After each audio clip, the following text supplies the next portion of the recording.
নমস্কার বন্ধুরা, আমি সুস্মিতা বাংলা ক্যানভাস চ্যানেলে সকলকে স্বাগত জানাচ্ছি।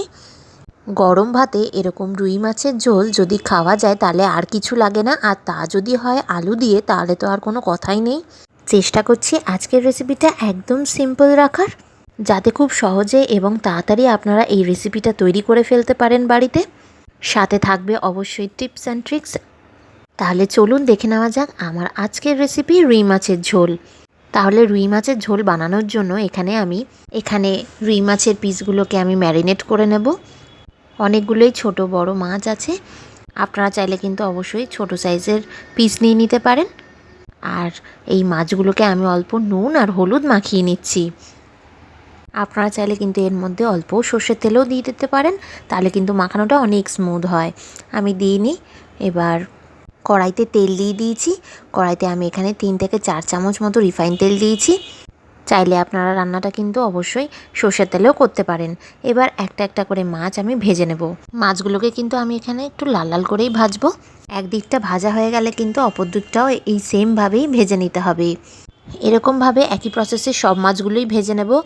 একটা লটে আমি এরকম 4টে মাছ করে ভেজে নিচ্ছি, পরের লটে আমি আর বাকি মাছগুলো ভেজে তুলে নেব। অবশ্য মাছটাকে ভাজার আগে কিন্তু আমি মাছটাকে ম্যারিনেট করে 10 মিনিটের জন্য রেখে দিয়েছিলাম। আপনারা কিন্তু অবশ্যই ম্যারিনেট করে 10 মিনিট বা 15 মিনিটের জন্য আগে থেকে রেখে দেবেন। মাছগুলো নিচ থেকে হালকা লালচে রং ধরলে পাল্টে দিয়ে আবার অপর পিঠটা ভেজে তুলে নিচ্ছি। মাছগুলো ভালো করে ভাজা হয়ে গেলে ঠিক এরকমভাবে, তাহলে তারপর আমি এটাকে একটা পাত্রে তুলে নেব। আর মাছের ঝোলটা কিন্তু এরকম মাছ ভাজার তেলেই আমি করব, এক্সট্রা কোনো তেল ব্যবহার করব না। মাছ ভাজা আমার হয়ে গেছে সম্পূর্ণভাবে। এবার পরের লটের মাছগুলো ভেজে নেব, একটা পাত্রে আমি তুলে নিচ্ছি।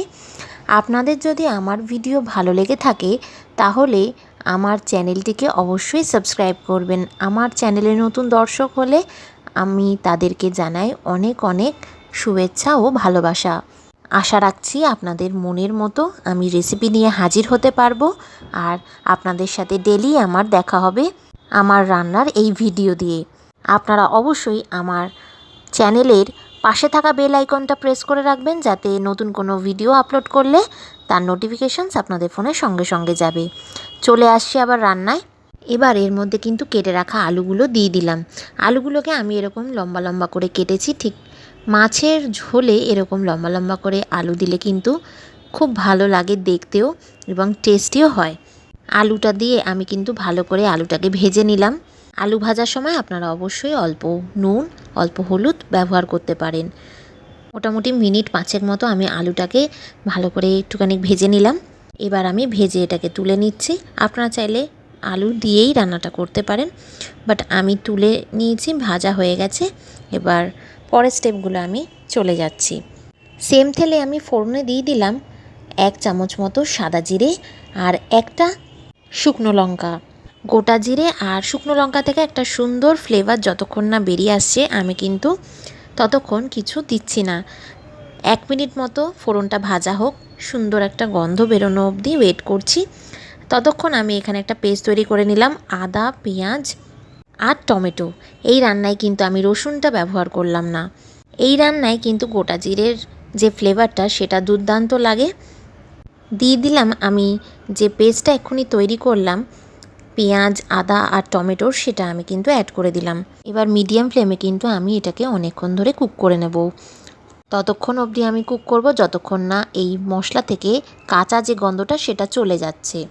এবার এর মধ্যে আমি কিছু গুঁড়ো মশলা দিয়ে দেবো, সেটা আমি আগে থেকেই একটা প্লেটে তুলে রেখেছি। 8 চামচ মতো হলুদ গুঁড়ো, 8 চামচ মতো কাশ্মীরি লঙ্কার গুঁড়ো, 8 চামচ মতো ধনে গুঁড়ো, আর আপনারা চাইলে ঝালটা আপনাদের ইচ্ছে মতো দিতে পারেন। আমি এখানে একদম আধা চামচ মতো ঝাল লঙ্কার গুঁড়ো ব্যবহার করেছি। মশলাটা দিয়ে আমি আবারও 5 থেকে 7 মিনিট কষিয়ে দেব। আস্তে আস্তে আপনারা দেখবেন রঙটা কিন্তু কি সুন্দর চেঞ্জ হয়ে আসছে, আর দেখবেন তেলটাও খুব ভালোভাবে ছেড়ে আসছে।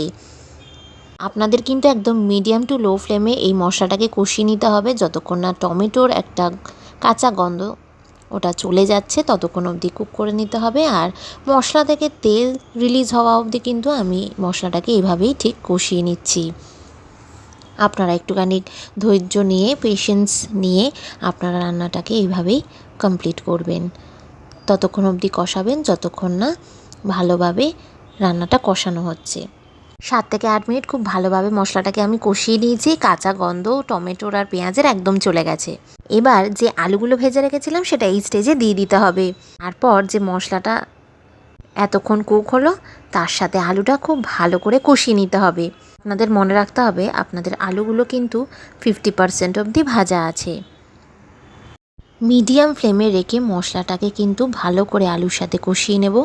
মশলাটাকে কিন্তু আপনারা বেশ এইভাবেই কষিয়ে নেবেন। আপনাদের যদি মনে হয় একটু জলের প্রয়োজন, একটুখানি মিক্সি ধোয়া জল ব্যবহার করবেন। আমি এখানে যে মশলাটা বেটে রেখেছিলাম তার মিক্সি ধোয়া জলটা আমি একটুখানি দিয়ে দিলাম, কারণ মশলাটা কিন্তু কড়াইতে লেগে যাবে আর একদম পুড়ে যেতে পারে মশলাটা, তাতে কিন্তু স্বাদটা একদম নষ্ট হয়ে যাবে। এই রুই মাছের ঝোলে কিন্তু খুব বেশি উপকরণের প্রয়োজন পড়ে না আর যোগ করতেও হয় না, কারণ এটা কিন্তু এমনিতেই খুব টেস্টি হয়, খুব ডেলিশিয়াস হয়। গরম ভাতের সাথে খুব ভালো লাগে। এটা সব সিজনেই আপনারা কিন্তু বানিয়ে বাড়িতে পরিবেশন করতে পারেন।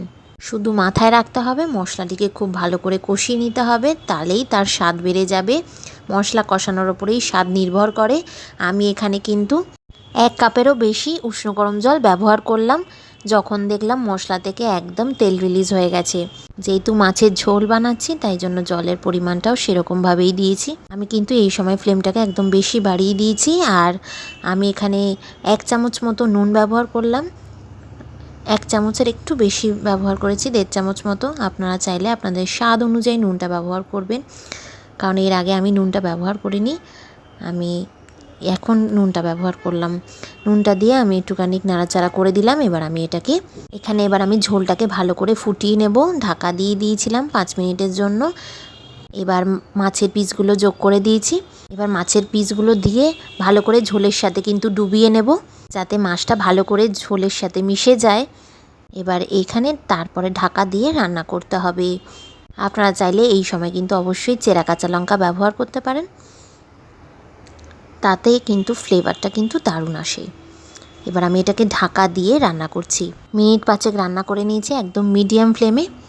এতে করে কিন্তু আলুও খুব সুন্দরভাবে নরম হয়ে গেছে। আপনাদের একবার দেখিয়ে দিই কীরকম আলুটা নরম হয়েছে। দেখুন কি সুন্দর নরম হয়ে গেছে আলুটা। এবার কিন্তু আস্তে আস্তে ঝোলটা অনেকটাই ফুটে গেছে, ঝোলটা খুব ভালোই ঘন হয়ে এসেছে। এবার এর মধ্যে আমি দিয়ে দিচ্ছি কুচিয়ে রাখা ধনেপাতা কুচি দিলে কিন্তু রান্নাটার স্বাদটাই অন্যরকম হয়ে যায়। আমি কিন্তু ফ্লেমটা নিভিয়ে দিলাম। এবার এটাকে আমি 7 থেকে 8 মিনিট ঢাকা দিয়ে একটা স্ট্যান্ডিং টাইমে রেখে দেব। 4-5 মিনিট প্রায় রেখে দিয়েছিলাম।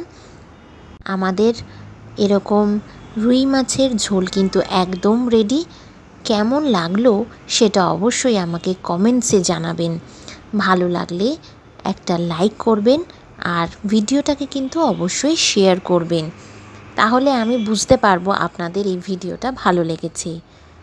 আর আপনারা যদি আমার চ্যানেলের নতুন দর্শক হন তাহলে অতি অবশ্যই চ্যানেলটিকে সাবস্ক্রাইব করার অনুরোধ রইল। আপনাদের ভালোবাসাই আমার এই চ্যানেলটাকে অনেক বড় করে তুলবে। পাশে থাকা বেল আইকনটা অবশ্যই প্রেস করবেন, যাতে নতুন ভিডিও আসলে নোটিফিকেশন সঙ্গে সঙ্গে চলে যাবে। আপনারা ভালো থাকবেন, সুস্থ থাকবেন, সাবধানে থাকবেন। আবার দেখা হচ্ছে একটা নতুন ব্লগে। ধন্যবাদ।